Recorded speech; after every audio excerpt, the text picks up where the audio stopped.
आप कभी भी अपने आप को अकेला मत करिए। आप खुद अकेली अपने लिए बहुत सोचती हो, किसी को शेयर नहीं करती हो। किसी व्यक्ति की जरूरत है जो आपको मोटिवेट करे।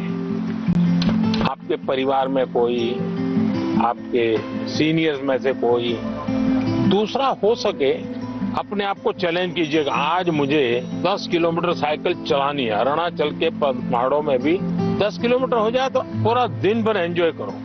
तो देखिए आज मैंने कर लिया, आपका विश्वास अपने आप बढ़ता जाएगा। तो छोटे छोटे प्रयोग होते हैं। खुद के साथ हमेशा खुद को पराजित करना, वर्तमान को ऐसे जीना कि पास्ट हमारा पास्ट हो जाए। उन्होंने एक बात कहा था कि सेल्फ गोल होना बहुत जरूरी है।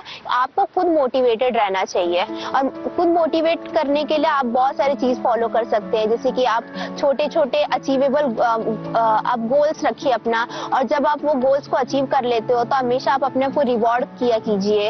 इस तरह से उन्होंने मतलब कई बातों से मुझे मोटिवेट किया था। सर आपका कौन सा मोटिवेटर है? मेरा मोटिवेटर आप ही लोग हैं। जैसे अजय ने गीत लिखा, परीक्षा पे चर्चा मेरी किताब तो मैंने भले लिखी, लेकिन कोई अजय है अपने गांव में बैठ करके उसको अपनी कविता में ढाल रहा है। मतलब मुझे लगता है कि मुझे इस काम को ज्यादा करना चाहिए। अगर हम अपने आसपास देखें तो हमारे लिए मोटिवेशन के लिए बहुत चीजें होती है। मनन चिंतन आत्मसात होता है, मतलब बात को पहले सुनते हैं, उसमें समझते हैं, वो आत्मसात कर नहीं पाता। आपने सुना, उसके बाद चिंतन किया, तो किस चीज का चिंतन किया? आपने उनके शब्दों का, उनके पाठ का चिंतन किया। अगर कोई कहे सुबह जल्दी उठ जाना चाहिए, फिर मैंने मनन किया, हाँ उठने के इतने इतने फायदे होते हैं, फिर मैं सो गया, फिर आत्मसात कैसे होगा? मैंने जो सुना उसको मैंने अपने आप को एक लेबोरेटरी बना करके उसको तलाशने की कोशिश की। क्या अगर मैं करता हूं तो मैं आत्मसात कर सकता हूं।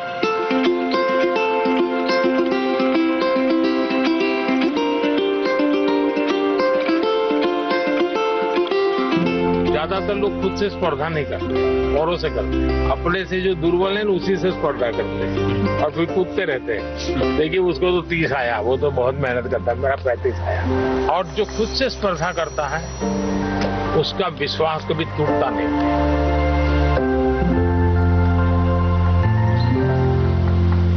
है एक आदमी है, वो इस संसार के लिए दीपक बन गया है। एक आदमी है जो उसकी कष्टों को बल बनकर दूसरों की सुख के लिए दिन भर रात 24 घंटे परिश्रम किया है। एक आदमी है जो आज हमारी भारत की प्रधानमंत्री, जो हम विद्यार्थियों को सलाहें देते हुए, हमको इंस्पायर करते हुए, इंटरेक्ट करते हुए हमको खुशी दे रहे हैं, हमारी प्रियतम श्री नरेंद्र मोदी जी है। धन्यवाद सर। थैंक यू बेटा, थैंक यू।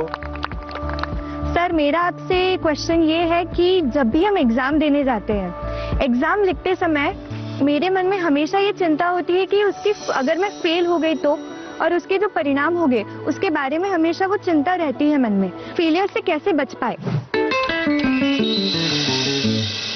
स्कूल में 10वीं में 12वीं में 40% 30% बच्चे फेल होते हैं। उनका क्या होता है? फिर से ट्राई करते हैं। उसके बाद भी फेल हुए तो देखिए जिंदगी अटक नहीं जाती है। आपको तय करना होगा कि जीवन में सफल होना है कि किताबों से सफल होना है।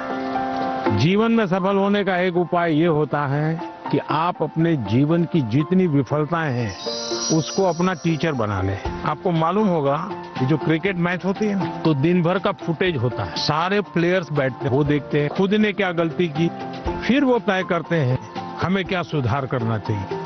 क्या आप भी अपने जो विफलताएं हैं उन विफलताओं को टीचर बना सकते हैं क्या? दूसरा, जीवन सिर्फ परीक्षाएं नहीं, जीवन समग्रता में देखना चाहिए। अब आपने किसी दिव्यांग जनों के जीवन को बारीकी से देखिए। परमात्मा ने कुछ चीजें उनको नहीं दी है, परमात्मा ने कुछ और चीजें इतनी एक्स्ट्राऑर्डिनरी दी होती हैं कि वो उसके जीवन का संबल बन जाता है, ताकत बन जाता है। लेकिन हमारे अंदर भी परमात्मा ने कुछ कमियां भी रखी हैं, कुछ विशेषताएं रखी हैं। Yes sir. उन विशेषताओं में और अधिक अच्छा कैसे बने उस पर फिर कोई पूछेगा नहीं कि तुम्हारी डिग्री क्या है, तुम कहाँ पढ़े थे, 10वीं में कितने मार्क्स आए, कोई नहीं पूछेगा। और इसलिए कोशिश ये होनी चाहिए कि मार्क्स बोले या जीवन बोले। जीवन सर। तो जीवन बोलना चाहिए। मैं अजय, मैं आरोही मॉडल सीनियर सेकेंडरी स्कूल का छात्र हूँ। क्या आजकल टेक्नोलॉजी बहुत ज़्यादा बढ़ चुकी है, परंतु कई बार हम इसका बहुत ज़्यादा प्रयोग कर लेते हैं। तो सर मैं आपसे चाहूँगा कि आप हमारा मार्गदर्शन करें कि हम कैसे टेक्नोलॉजी का सदुपयोग कर सकते हैं। पहली बात है, हम सब भाग्यवान हैं और आप सब विशेष भाग्यवान हैं।